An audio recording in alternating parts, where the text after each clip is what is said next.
गिबियावनो बयखौबो आंनि जे बड' स्टाडि इउटुब चेनेलाव बराय लाग्रोनाय जाबाय।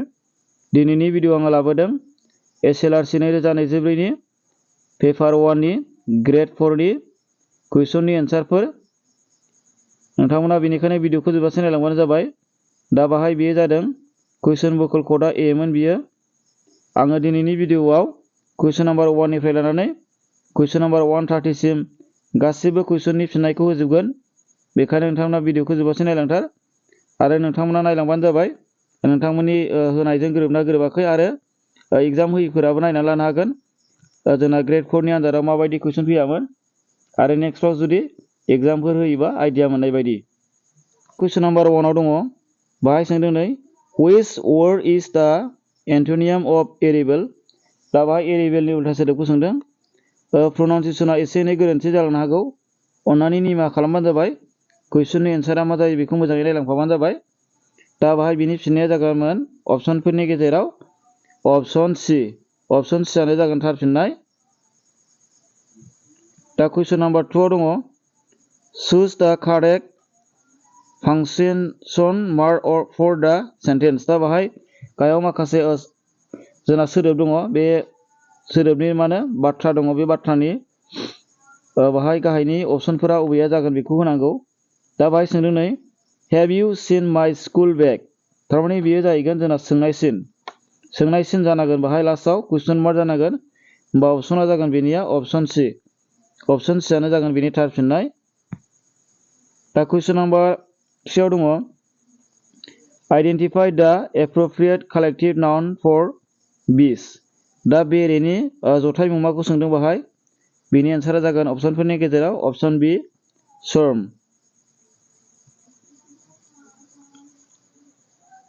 swarm आनो जागोन बेनि थार फिननाय। दा कुइसन नाम्बार 4 आव दङ what does highs up the boots mean। बाहाय बिनि फिननाया जागोन अपसनफोरनि गेजेराव अपसन C। अपसन C आनो जागोन बेनि थार फिननाय।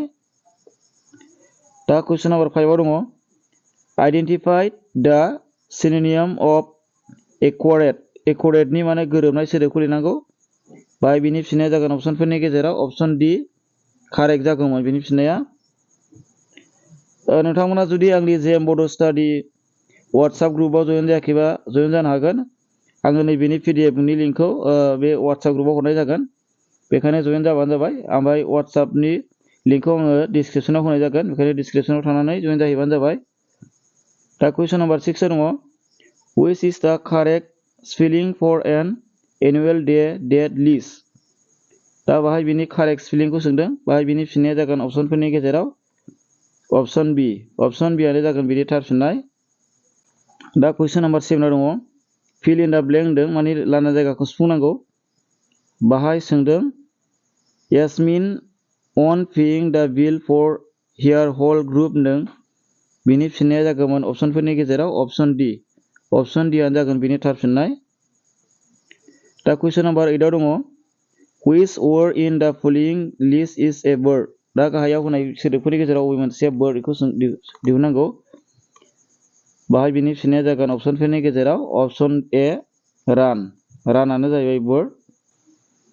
दा कुइसन नाम्बार 9 आव दङ which single word mean the same as underline period of the vaccine made the person hesitant to infection from COVID-19 virus। दा बिनि फिननाया जागोन अपसनफोरनि गेजेराव अपसन A इमिउननि आनो जागोन बिनि फिननाय। दा कुइसन नाम्बार 10 आव दङ identify the preposition in। दाना बाहाय आइडेन्टिफाइ खालामनांगौ माखौ प्रिपोजिशनखौ। दा बाहाय ओरैबायदि दङ नै माबाया जोंना बाथ्राया the man is sleeping on a cot। दा बाहाय प्रिपोजिशन होनना बुंबा जों बुजिखायो on आनो जाहैगोन प्रिपोजिशन, ओंखायनो बेनि एन्सारा जागोन अपसन A। अपसन A आनो जागोन थार फिननाय। दा कुइसन नाम्बार 11 आव दङ भारतनि बबे रायजोहा सोनाब सानजा एसिया ओनसोलसिम गोहोम खोख्लैनो हानाय गोहो दंमोन। दा बिनि फिननाया जागोन अपसनफोरनि गेजेराव जोंना अपसन C गुप्त। बाहाय अपसन C आनो जागौमोन बिनि थार फिननाय। दा कुइसन नाम्बार 12 आव दङ मुला गाबुरुआ गाहायनि सोर सासे मुसलमान सान्थ्रि गाहायजों दावहा नाङामोन। बेनि फिननाया जागोन अपसनफोरनि गेजेराव अपसन बि तुर्बक। तुर्बकआनो जागोन बेनि थार फिननाय। दा कुइसन नाम्बार 13 दङ गाहायाव होनाय बबेनि जायगाखौ नीति आय'गआ लाखो? दा बाहाय फिननाया जागोन अपसनफोरनि गेजेराव अपसन डि बिथांखि आय'ग। कुइसन नाम्बार 14 दङ गाहायाव होनाय बबेया छत्तीसगढ़नि राजथावनि? दा बाहाय छत्तीसगढ़नि राजथावनिखौ सोंदों। बाहाय बिनि फिननाया जागोन अपसनफोरनि गेजेराव अपसन ए रायपुर। कुइसन नाम्बार 15 दङ आलेकजेन्डार दा ग्रेटआ गोदो गोदायनि बबे हादरनिमोन? दा बाहाय बिनि फिननाया जागोन अपसनफोरनि गेजेराव अपसन सि मेसेड'निया। अपसन सि आनो जागोन बेनि थार फिननाय। दा कुइसन नाम्बार 16 दङ बबे हादरजों आसामा हायुं गेजेरारि सिमा रानलायो? बिनि फिननाया जागोन अपसनफोरनि गेजेराव अपसन बि भुटान। भुटानजों सिमा रानलायो। दा कुइसन नाम्बार 17 दङ भारतनि संसदनि गोजौ सदनखौ मा बुंनाय जायो? बिनि फिननाया जागोन अपसनफोरनि गेजेराव अपसन बि रायजो सभा। रायजो सभायानो जागोन बेनि थार फिननाय। दा कुइसन नाम्बार 18 दङ गाहायनि बबे सोदोबा भारतनि संबिजिरनि रायफोरनायाव गैया? दा बाहाय बिनि फिननाया जागोन अपसनफोरनि गेजेराव अपसन सि गोमजोरथि। गोमजोरथियानो जागोन बेनि थार फिननाय। कुइसन नाम्बार 19 सोंदों गाहायाव होनाय बबे हाजोमा सारिया दिल्ली, हारियाना, राजस्थान आरो गुजरातजों बारलाङो? दा बाहाय बिनि फिननाया जागोन अपसनफोरनि गेजेराव अपसन डि आरावली हाजो सारि। कुइसन नाम्बार 20 दङ आसामनि बबे जिल्लाया बराक सेरफाङाव? दा बाहाय बिनि फिननाया जागोन अपसनफोरनि गेजेराव अपसन ए हाइलाकान्दि।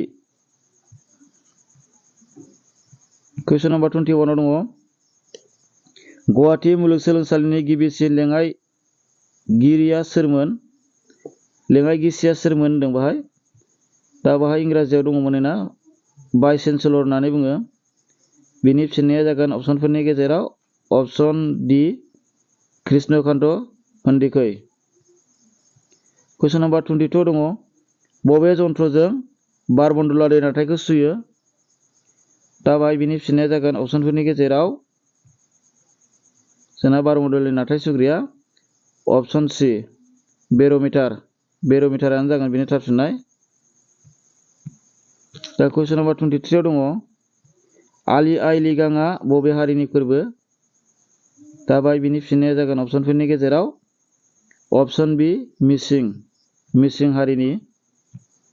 दा कुइसन नाम्बार 24 दङ बरफ दैमानि गाहाय गुदि मुवाया मा? दा बाहाय बिनि फिननाया जागोन अपसनफोरनि गेजेराव अपसन सि बरफ। कुइसन नाम्बार 25 दङ भारतआ मोनबेसे हादरजों हादाम सिमा रानलायो? दा बाहाय बिनि फिननाया जागोन अपसनफोरनि गेजेराव अपसन बि मोनस्नि। मोनस्नि हादरजों हादाम सिमा रानलायो। दा कुइसन नाम्बार 26 दङ कार्बि आंलं जिल्लानि सिगांनि मुङा मामोन? दा बाहाय बिनि फिननाया जागोन अपसनफोरनि गेजेराव अपसन ए मिकिर हिल्स जिल्ला।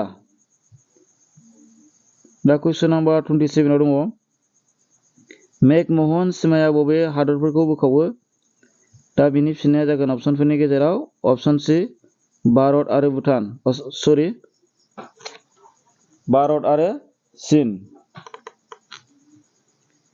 दा कुइसन नाम्बार 28 दङ कथकलिआ बबे रायजोनि मोसानाय?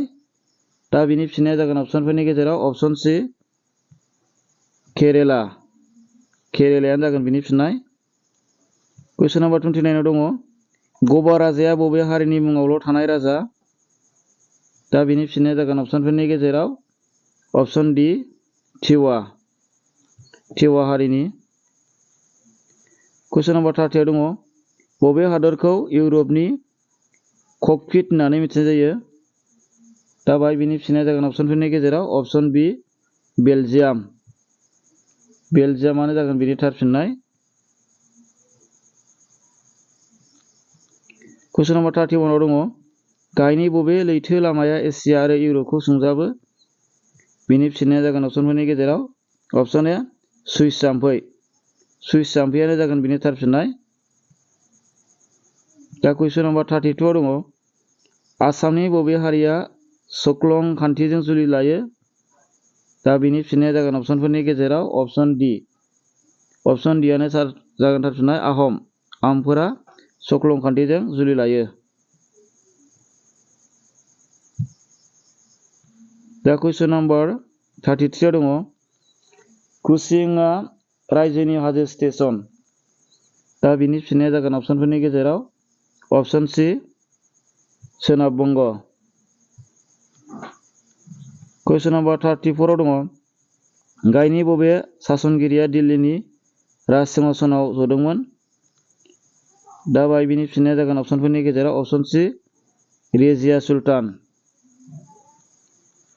कुइसन नम्बर 35 दङ बबे राजफोलेरा आसाम ओनसोलाव बयनिख्रुइबो लावसिन सासन खालामदोंमोन?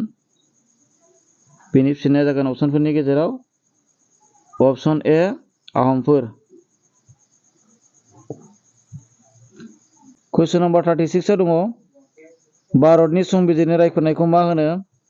बेनि फिननाया जागोन अपसनफोरनि गेजेराव अपसन ए खुगाफोरनाय होननानै बुंनाय जायो। दा कुइसन नम्बर 37 आव सोंदों भारतनि नोगोरारिथि मोननो गाहायनि बबेया गोनांथि नङा? बेनि फिननाया जागोन अपसनफोरनि गेजेराव अपसन बि धोन सम्पथि बायनाय। धोन सम्पथि बायनायानो जागोन बिनि थार फिननाय। दा कुइसन नम्बर 38 आव दङ सती साधुनिया बबे रायजोनिमोन? दा बाय बिनि फिननाया जागोन अपसनफोरनि गेजेराव अपसन डि सुथिया रायजो। कुइसन नम्बर 39 आव दङ आमेरिका जथाय हादरनि गिबिसिन हादोरगिरिया सोरमोन? बेनि फिननाया जागोन अपसनफोरनि गेजेराव अपसन ए जर्ज वाशिंटन। कुइसन नम्बर 40 आव दङ बयनिबो खोलासिनथाराव थानाय दैमाखौ सिनाय। दा बिनि फिननाया जागोन अपसनफोरनि गेजेराव अपसन डि काबेरी दैमा। काबेरी दैमाया जागोन बिनि थार फिननाय। कुइसन नम्बर 41 आव दङ आथिखालाव बिफा आरो फिसाज्लानि। दा बेयो जाहैगोन मेथ्सनि। दा बाहाय आङो मेथ्सनिखौबो एन्सारखौ होलांजोबखानो सानबाय माने आङो दिहुननानैबो माखासे होखाबाय। नोंथांमोना जुदि सिगांनि भिडिअ नायदोंबा नुखागोन आङो मेथ्सनि भिडिअ लाबोखांबाय। आङो बाहाय एन्सारखौल' होलांगोन नोंथांमोना नायनानै लालांबानो जाबाय आरो आंनि उननि समाव एक्सप्लेनेसन भिडिअ लाबोबावगोन माखासे थाबावनायखौ मेथ्स आरो रिजनिंनि। दा बाहाय कुइसन नम्बर 41 नि एन्सारा जागोन जोंना बाहाय होनदोंमोन कुइसना आथिखालाव बिफा आरो फिसाज्लानि बैसोनि दाजाबगासैया 60 बोसोर। 15 बोसोरनि उनाव बिफानि बैसोआ फिसाज्लानि फाननै जाहैगोन। आथिखालाव फिसाज्लानि बैसोआ बेसेबां होनदोंमोन? दा बेनि फिननाया जागोन अपसनफोरनि गेजेराव अपसन डि 15 बोसोर जागोन। दा कुइसन नम्बर 42 दङ। दा कुइसन नम्बर 42 नि एन्सारा जागोन जोंना बेहाय मा होनदों एम नि मानखौ दिहुननांगौमोन। बाव माखासे कुइसनफोर होनाय दङ। दा नैबे फ्राय एम नि मान दिहुननांगौ आरो। दा बिनि एन्सारा जागोन अपसनफोरनि गेजेराव अपसन ए। अपसन ए आनो जागोन बिनि थार फिननाय। एम नि माना जागौमोन 5। दा कुइसन नम्बर 43 दङ मोननै अनजिमानि रुजुथाया 3:4 आरो बिसोरनि दाजाबगासैया 49। अनजिमा मोननैया जाबाय। दा बिनि फिननाया जागोन अपसनफोरनि गेजेराव अपसन सि 21 ओमफ्राय 28। आङो मेथ्सनि भिडिअ लाबोखांखाबाय नोंथांमोना नायहैबानो जाबाय बोरै बोरै दिहुनामोन। दा कुइसन नम्बर 44 निया जागोन एन्सारा बाहाय होनदों -1^5 प्लास -1^6 नि मान दिहुन। दा बिनि मानखौ दिहुननांगौ। दा बिनि फिननाया जागोन अपसनफोरनि गेजेराव अपसन सि 0 जागोन आरो। दा कुइसन नम्बर 45 आव दङ दा नैबेनि √1849 नि माना होनदों माने 1849 नि माने बर्ग रोदा दिहुननांगौ। दा आङो सिगांनि भिडिअखौबो लाबोखांखाबाय। दा आं एन्सारखौ होलांसै आङो बेखौ गासिबो दिहुननायजोबखाबाय। दा बिनि एन्सारा जागोन अपसन बि 43। दा कुइसन नम्बर 46 आव दङ 46 आव सोंनो जाहैबाय 60 नि 40 जौखोन्दोखौ 40 नि 60 जौखोन्दोजों दाजाबब्ला जायो। बिनि फिननाया जागोन अपसनफोरनि गेजेराव अपसन बि 48 जागोन आरो बिनि फिननाया। 46 नि फिननाया जागोन 48 बि। कुइसन नम्बर 47 आव दङ मोननै रमान अनजिमा x i b plus x i b खौ दाजाबोब्ला मोनो बेनि फिननाया जागोन अपसनफोरनि गेजेराव अपसन बी अपसन बी आनो जागोन बेनि थार फिननाय दा कुइसन नम्बर 48 आव दङ नै दा कुइसन नम्बर 48 नि फिननाया जागोन जोंना बेनि फिननाया जागोन a आ जागोन बेनि फिननाय x - 4 दा आङो माखासे कुइसनफोरखौ फरायलायला खिथालांसैल' दा कुइसन नम्बर 49 जावलेफिननाय अनजिमा 5.121212 नि बिखावखोन्दो महरा दा बेनि फिननाया जागोन अपसनफोरनि गेजेराव अपसन डी आनो जागोन बेनि फिननाय दा कुइसन नम्बर 50 आव दङमोन 50 आव सोंनो जाहैबाय 1000 रांनि सायाव बोसोरारि 10% हारै 1 बोसोरनि बारायब्राय सुद दिहुन जुदि बारायब्राय सुदखौ 6 दानारि लायो माने 6 दानारि लायोबा बेनि बारायब्राय सुद दिहुननांगौ बेनि फिननाया जागोन अपसन सी आनो जागोन बेनि फिननाय दा 51 आव दङ घड़ी मिनिट आखान्थिया जुदि 180 डिग्री खना आवगायो घन्टा खान्थियाव बे समाव बेसेबां खना आवगायगोन बेनि फिननायखौ जादों अपसनफोरनि गेजेराव जोंना 51 नि फिननाया जागोन अपसन डी 15 आनो जागोन बेनि फिननाय दा कुइसन नम्बर 52 दङ मोनसे बर्गनि खना अंकोआ 10 सेन्टिमिटार बे बर्गनि खालिया दाना बर्गनि खालि दिहुननांगौ बेनि फिननाया जागोन अपसनफोरनि गेजेराव अपसन बी 50 सेन्टिमिटार स्क्वायर दा कुइसन नम्बर 53 आव सोंदों ना 53 आव नै बेनि फिननाया जागोन जोंना आङो कुइसनखौ फरायबाय थाला दा बेनि फिननाया जागोन अपसन डी आनो जागोन बेनि फिननाय दा 54 आ जागोन जोंना 2 to the power 6 खौ 5 जों रानोब्ला थालांनाय रानखोन्दाया जाबाय आङो गासिबो मेथ्सनि माखासे कुइसनफोरखौ होखांजोबखाबाय दे नोंथांमोना नायाखैबा डिसक्रिपसनाव आं लिंक होना होगोन लिंकआव थांना नायहैबानो जाबाय मेथ्सनि एक्सप्लेनेशनखौ दा बेनि एन्सारा जागौमोन जोंना अपसनफोरनि गेजेराव अपसन माने जोंना अपसन डी आनो जागौमोन बेनि थार फिननाय 55 आव दङ मोनसे देरसिन अनजिमा बर्गनिफ्राय मोनसे फिसासिन अनजिमा बर्गखौ दानख'ब्ला बेनि जाहोनाव बे गेदेर आरो फिसा अनजिमानि फारागथिया समान बे मोननै अनजिमानि दाजाबगासैया दा बेनि एन्सारा जागौमोन अपसन सी 1 जागौमोन बेनि एन्सारा अपसन सी आनो जागोन बेनि थार फिननाय 56 आव दङ बे जेराव अनजिमा 1 3 5 15 बिदाबसिम दाजाबगासैया दाना बेनि दाजाबगासैखौ दिहुननांगौ बेनि फिननाया जागौमोन अपसनफोरनि गेजेराव अपसन ए 225 कुइसन नम्बर 57 आव दङ मा सोंदोंबाय मोननै अनजिमानि दुवासा आरो देयासाया फारियै 24 आरो 4 जुदि अनजिमा मोनसेया 12 दस्रा अनजिमाया दाना मोनसे अनजिमाखौ दिहुननांगौ दा बेनि फिननाया जागौमोन जोंना अपसनफोरनि गेजेराव अपसन मा जागोन जोंना अपसन बी आनो जागोन जोंना थार फिननाय 8 जागौमोन आरो दा कुइसन नम्बर 59 आव दङ जुदि m आ मोनसे अनजिमा आरो 46 m 23 अनजिमाया 9 जों रानजायो अब्ला बे अनजिमाया जाबाय दा बेनि फिननाया जागोन जोंना अपसनफोरनि गेजेराव अपसन डी आनो जागौमोन बेनि फिननाय 3 जागौमोन आरो कुइसन नम्बर 60 आव दङ ना मोनसे बिबार बारियाव थं फि दंफां दङ थंफ्रोमबो दंफाङाव मोन किउ दालाय दङ दालायनि मोनफ्रोमबोआव मोन आर दालाय फिसा दङ आरो मोनफ्रोमबो दालाय फिसाया गां एस बिलाइ दङ बे बिबार बारियाव गांबेसे बिलाइ दङ दा बेखौ जों ओरै खायदि खालामनांगौ जों बेसेबां दालाय दं बे बेसेबां दंफां दं बेसेबां बिलाइ दं बेखौ जों ज' सानजाबजोबनांगौ होमबा एन्सारा जागौमोन जोंना D P Q R S आनो जागौमोन जोङो बेबायदि होयोबा सानजाबनांगौ दा कुइसन नम्बर 61 आव दङ आथिखालनि गिबिसिन अलिम्पिक बादायलायनाया बहा जायामोन माने नैबे अलिम्पिकनि बादायलायनाया बबेयाव जागायजेनामोन होनदों आरो बेनि फिननाया जागौमोन अपसन ए एथेन्सआव जाजेनदोंमोन 62 दङ गाहायाव होनाय बबे बिबुंथिया थार नङा दाना थार नङैखौ सोंदों बाय थार नङा होनना बुंबा जोंना जागोन अपसन डी सडियामनि रासायनिक दिन्थिसिना एसडी नङा जोंना ओंखायनो बेनो जागौमोन बेनि फिननाय कुइसन नम्बर 63 दङ आथिखालाव मोनसे न'खरनि बिफा बिमा आरो फिसाज्लानि बैसोआ जयै x बोसोर y बोसोरनि उनाव बिसोरनि बैसोनि दाजाबगासैया जाबाय दा बेनि फिननाया जागौमोन जोंना अपसनफोरनि गेजेराव अपसन डी x + 3y बोसोर जागौमोन दा कुइसन नम्बर 64 आव दङ बगेश्वर बरुवाया बबे बिफानाव आखा फाखामोन दा बिनि फिननाया जागोन अपसनफोरनि गेजेराव अपसन ए एटलान्टिक्स आखा फाखामोन बियो। दा 65 आव दङ रामचरित मानसखौ सोर लिरामोन? दा बिनि लिरगिरिया जाबाय जोंना अपसनफोरनि गेजेराव अपसन डि तुलसीदासआनो बिनि लिरगिरिमोन। दा कुइसन नाम्बार 66 आव दङ आमाजन अखा अरना बबे हादरमायाव दङ?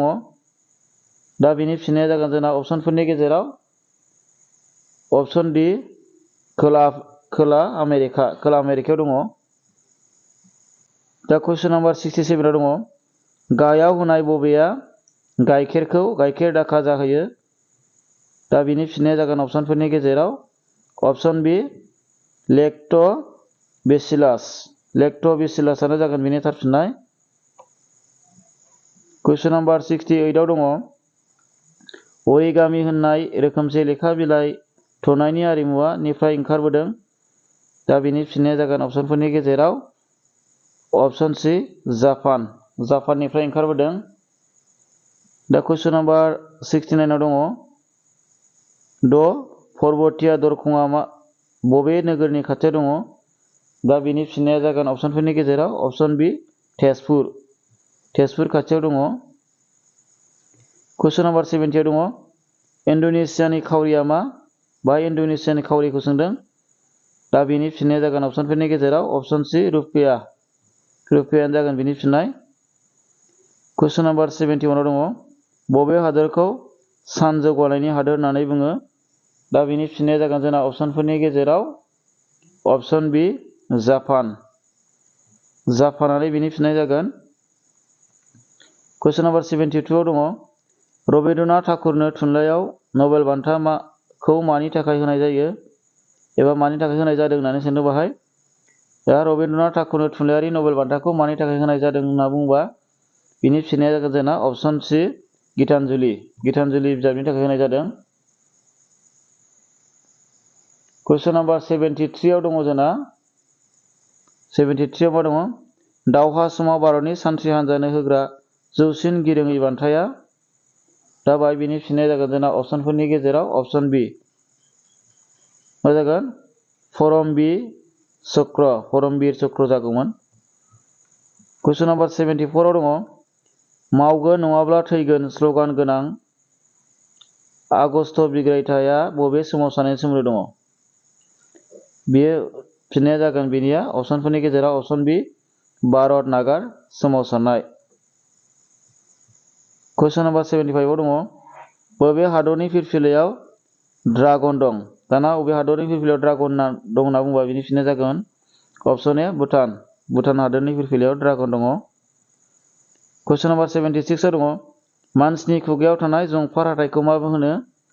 दा बिनि फिननाया जाहैबाय अपसन बि सैमा हाथाइ। नोंथांमोनाथ' बयबो हादों जानो हागौ। दा बाहाय 77 आव दङ कलागुरु बिमुंखौ बिष्णु प्रसाद राभानो सोर सासेया? बिनि फिननाया जागोन जोंना अपसनफोरनि गेजेराव मा जागौमोन अपसन डि सर्वपल्ली राधाकृष्णन।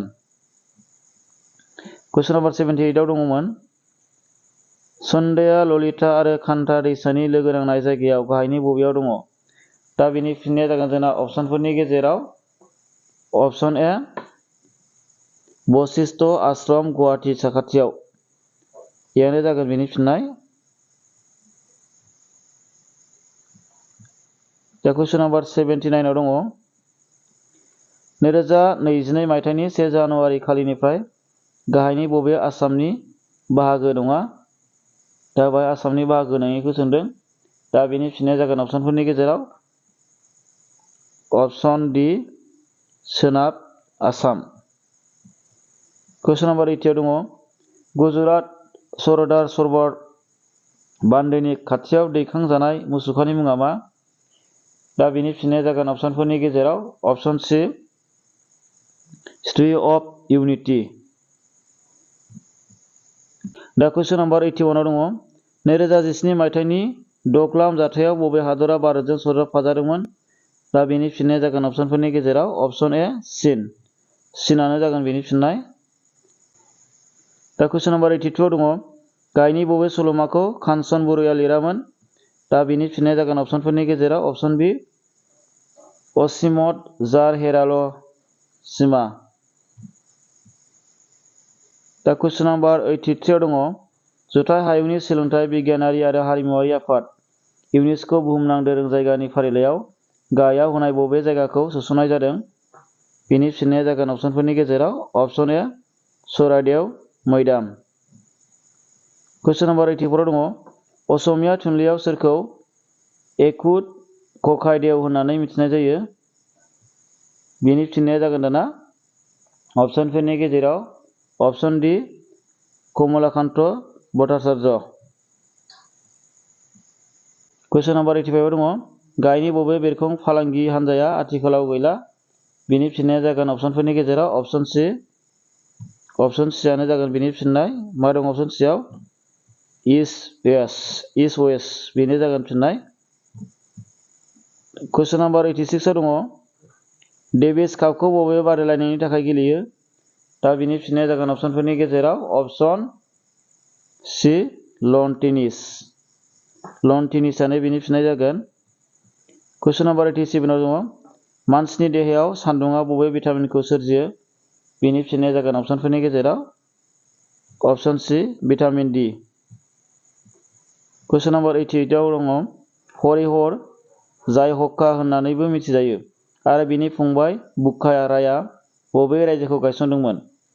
बिनि फिननाया जागोन अपसनफोरनि गेजेराव अपसन बि विजयनगर साम्रायजो। कुइसन नाम्बार 89 आव दङ गाहायनि बबे सक्तिनि फोदानजायै फुंखा? बिनि फिननाया जागोन अपसनफोरनि गेजेराव अपसन डि बेगेन्थाय जनग्रा। कुइसन नाम्बार 19 आव दङ सौखान्द रामायणखौ सोर लिरनायमोन? बिनि फिननाया जागोन अपसनफोरनि गेजेराव अपसन बि माधव कन्दलियानो लिरदोंमोन।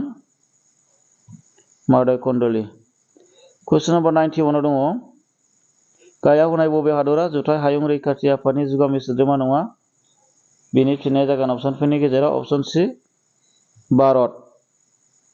भारतआनो जागोन बिनि फिननाय।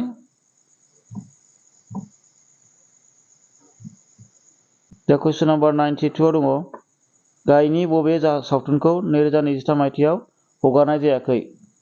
बिनि फिननाया जागोन अपसनफोरनि गेजेराव अपसन डि द कश्मीर फाइल्स बेखौ हगारनाय जायाखै। दा कुइसन नाम्बार 93 आव दङ 2024 मायथाइनि 1 जानुवारि खालिसिम नरेन्द्र मदिनि मन्थ्रि आफादनिफ्राय बायजो हायुंआरि हाबानि बिबाना सोरनि सायावमोन? दा बिनि फिननाया जागोन अपसनफोरनि गेजेराव अपसन ए डक्टर सुब्रमण्य जयशंकर। कुइसन नाम्बार 94 आव दङ गाहायनि बबे मोनसेया आइपिएलनि दोलो नङा? बिनि फिननाया जागोन अपसनफोरनि गेजेराव अपसन बि गुजरात जायेन्टस। कुइसन नाम्बार 95 आव दङ गाहायनि बबेया भारतनि रैखाथि हान्जानि जौसिन थाखो?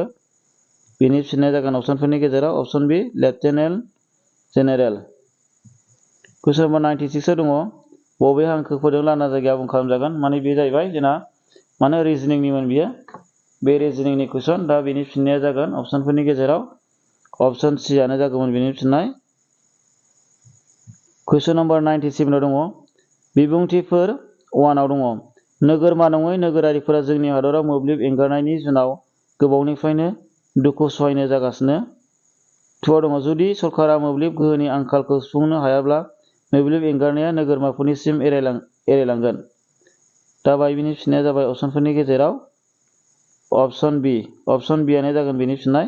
बिबुंथि 1 आरो बिबुंथि 2 मोननैबो जथाय जाहोननि जाउन। कुइसन नाम्बार 98 आव दङ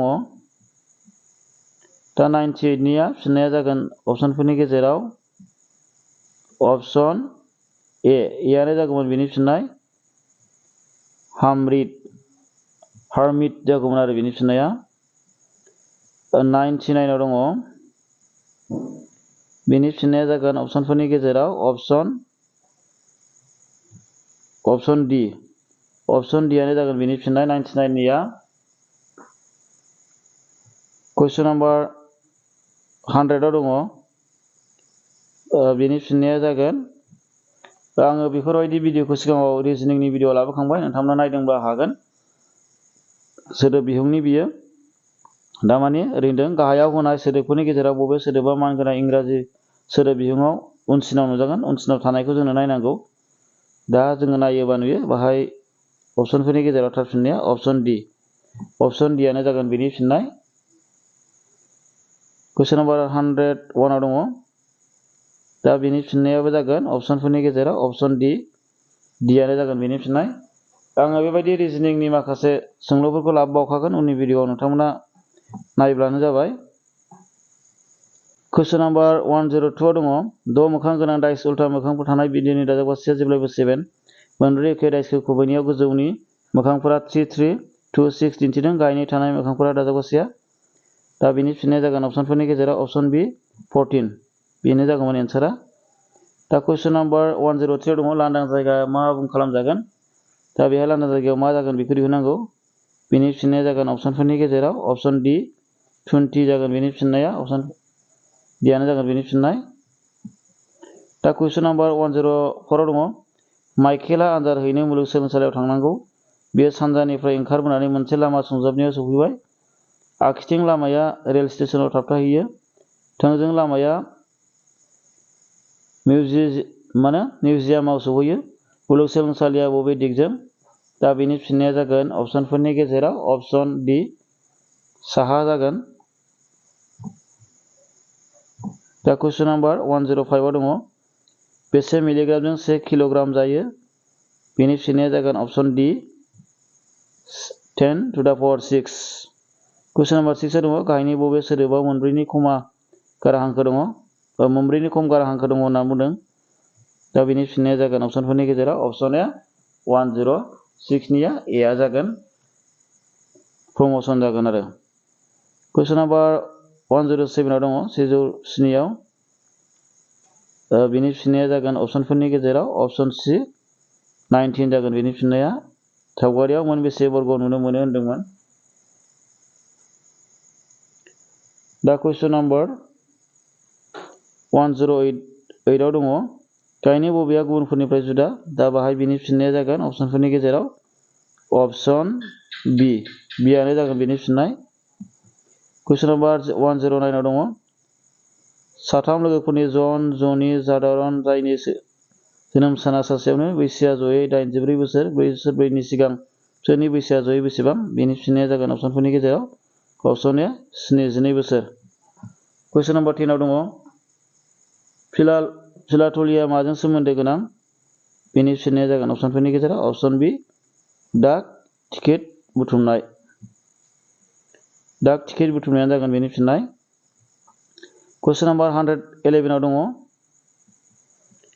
गाहायनि बबे मोननै रासिया होनाय थुबुराव उनाव फैगोन दा बेनि फिननाया जागोन अपसनफोरनि गेजेराव अपसन डि 80 ओमफ्राय 342 कुइसन नम्बर 112 आव दङ बेयाव 112 निया बेनि फिननाया जागोन अपसनफोरनि गेजेराव अपसन डि मोनदों बाहाय जोङो बानायोबा मोनगौमोन बेन सावगारि बोयोबा गासैबो पेन्सिलानो कलमफोरनो गासैबो कलमानो खालिफोर दा बाहाय डिआ जागौमोन बेनि मोननैबो से आरो 2 गनायथाव माने सेआबो 2आबो गनायथाव जागौमोन आरो बिदि जागौमोन बेनि फिननाया दा 113 आव दङ दा बेनि फिननाया जागौमोन अपसनफोरनि गेजेराव अपसन डि आनो जागौमोन बेनि फिननाय P7X 114 आव दङ गोरोन्थि गोनां रमान अनजिमाफोरखौ सिनाय दा बाहाय जोङो नायोबा नै इंराजिनिया आलादा नै इंराजिनियाव मा दङ जोंना आइडेन्टिफाइ दा इनकारेक्ट रमान नाम्बार दं नालाय नैबे एखौ नायनाय 36 दङ 36 बा नै ग्रुप दं थिगैनो दंखायो बे 99 बेयो थिगैनो दङ 900 बेयो थिगैनो दङ नैबे 74 आ जोंना गोरोन्थि दङ माने 74 जानांगौबा 70 आव जोंना मा जानांगौ L XX I V जानांगौ बे L जानांगौ बे गोरोन्थि आरो 36 आ राइट दा बर'आव नायोबा जों नुयो नै गोरोन्थि गोनां रमान अनजिमाखौ सिनायदों बेहाय 37 सो जादों 32 जानांगौ 37 जाना दङ दा बियो बर'आव गोरोन्थि जाबाय इंलिसनि बायदिबा जोंना एन्सारा जागोन अपसन सि आनो जागोन बेनि फिननाय दा 115 आव दङ रायमोआनि बिमाया प्लासिनि बिफानि सासेल' फिसाजो फार्स्टनि फिसाया रायमाजों मा सोमोन्दो दङ होननानै जागोन बेनि फिननाया जागौमोन अपसनफोरनि गेजेराव अपसन ए बिफा जागोन बेनि फिननाया। दा कुइसन नाम्बार 116 दङ बबे मोनसे सावगारिया गुबुननिफ्राय आलादा दा बाहाय बेनि फिननाया जागोन अपसनफोरनि गेजेराव अपसन सि आनो जागोन बेनि थार फिननाय 1। दा कुइसन नाम्बार 117 दङ दा बेनि फिननाया जागोन अपसनफोरनि गेजेराव अपसन सि किम। 118 दङ 118 निया जागोन फिननाया अपसनफोरनि गेजेराव बेनि फिननाया जागोन जोंना 118 निया अपसन बि 5 + 1 / 4 - 3 = 19 बेनो जागोन बेनि फिननाय। कुइसन नाम्बार 119 दङ बे जराखौ सिनाय दा बेनि फिननाया जागोन अपसनफोरनि गेजेराव अपसन ए पेसिफिक दै जानांगौमोन दा बेनि फिननाया जागोन अपसन ए आनो। दा कुइसन नाम्बार 120 दङ दा बेनि फिननाया जागोन अपसनफोरनि गेजेराव अपसन ए बेनाबो अपसन ए आनो जागोन बेनि फिननाय -, दा कुइसन नाम्बार 121 दङ आथिखालाव थुबुरखौ माजों सुफुंगोन दा बेनि फिननाया जागोन अपसनफोरनि गेजेराव अपसन सि आनो जागोन बेनि फिननाय। दा 122 दङ गायनि बबे सोदोबा बानाया थार माने बानाम थारखौ सोदों बेनि फिननाया जागोन अपसनफोरनि गेजेराव अपसन सि जिअ'पार्डी आनो जागोन बेनि फिननाय। कुइसन नाम्बार 123 दङ MMCDXL BHII नि आरब अनजिमाया जाबाय दा बेनि फिननाया जागोन अपसनफोरनि गेजेराव अपसन डि 2447। कुइसन नाम्बार 124 दङ दा बेनि फिननाया जागौमोन अपसनफोरनि गेजेराव अपसन बि वाइ। कुइसन नाम्बार 125 दङ 65,749 खौ बिनि 2 सानजाब गासैनिफ्राय दानख'ब्ला मोननाय अनजिमानि गेजेरथार सानजिमाया मा बेनि फिननाया जागोन अपसनफोरनि गेजेराव अपसन सि 7 आनो जागोन बेनि फिननाय।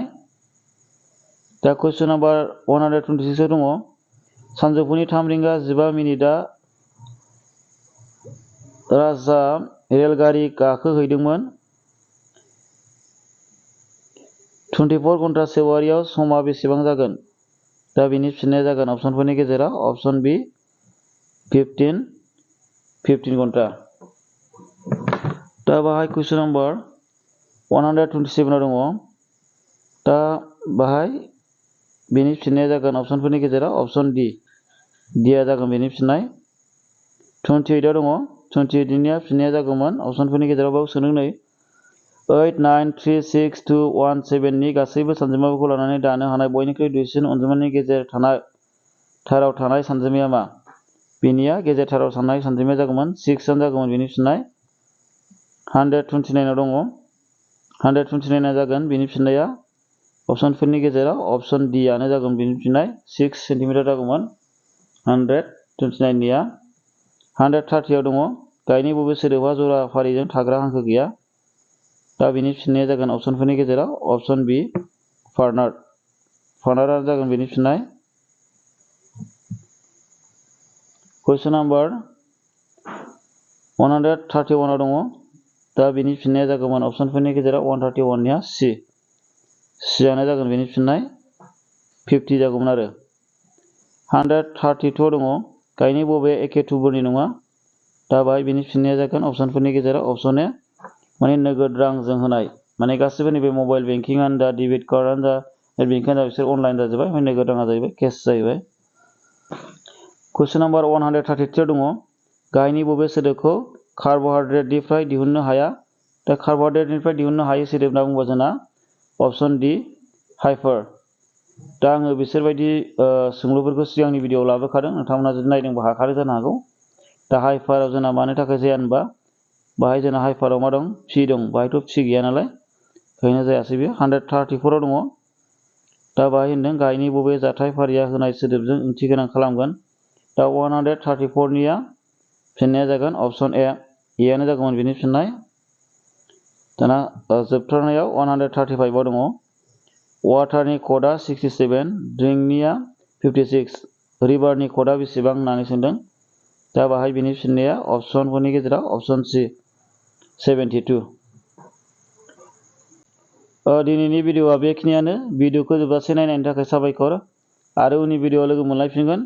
भिडिअखौ लाइक खालामबानो जाबाय आरो लोगोफोरनो शेयार खालाम आरो चेनेलाव गोदानबा चेनेलखौ साबस्क्राइब खालामबानो जाबाय आरो कमेन्ट खालामबानो जाबाय नोंथांमोना माबायदि हादों आरो हायाखै। गोजोनथोंसै। Thank you.